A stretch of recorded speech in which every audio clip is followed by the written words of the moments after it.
శ్రీరామ రామ రామేతి రమే రామే మనోరమే సహస్రనామ తత్తుల్యం రామనామ వరాననే. జై శ్రీరామ్, జై శ్రీరామ్, జై సీతారాం. రామాయణ అనుభవం 116వ భాగము. శూర్పణఖ మాటలు విన్న రావణుడు కోపంగా ప్రశ్నించాడు. ఎవ్వడా రాముడు? ఆయన పరాక్రమమెట్టిది? ఆయన రూపమెటువంటిది? శత్రుభయంకరమైన దండకారణ్యంలోకి ఎందుకు ప్రవేశించాడు? ఆయన ఏ ఆయుధాలతో ఖరదూషణాదులను హత్య కావించాడు? శూర్పణఖ రాముని యథార్థ స్వరూపాన్ని వివరించింది. శ్రీరాముడు దశరథ తనయుడు. నారచీరలను, జింక చర్మాన్ని ధరించాడు. ఇంద్రధనస్సు వంటి కనకభూషితమైన కోదండాన్ని గ్రహించి మహావిషసర్పాల వంటి బాణాలను ప్రయోగించాడు. ఆయన బాణాలు ఎప్పుడు సంధిస్తాడో, ఎప్పుడు ప్రయోగిస్తాడో ఎవ్వరూ గ్రహింపజాలరు. 3 గడియలలోపు సమయంలో ఖరదూషణ సహితమైన 14,000 రాక్షస సైన్యము సమరంలో పదాతి అయిన ఒక్క రాముని చేతిలో నిహతమైనది.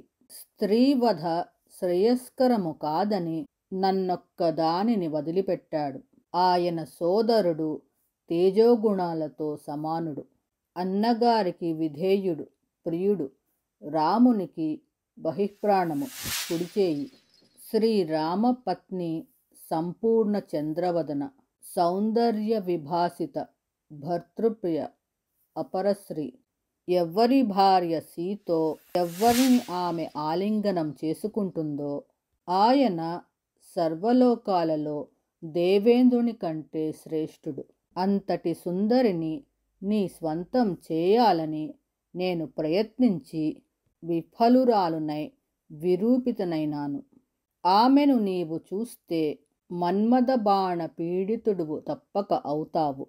ఖరదూషణ వధను గుర్తించుకొని రామలక్ష్మణులను వధించి సీతను స్వాధీనము చేసుకొని అమరసుఖాలను అనుభవించు.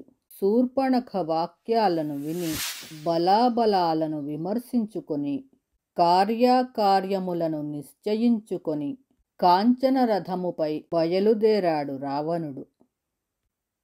శ్రీరామ రామ రామేతి రమే రామే మనోరమే సహస్రనామ తత్తుల్యం రామనామ వరాననే.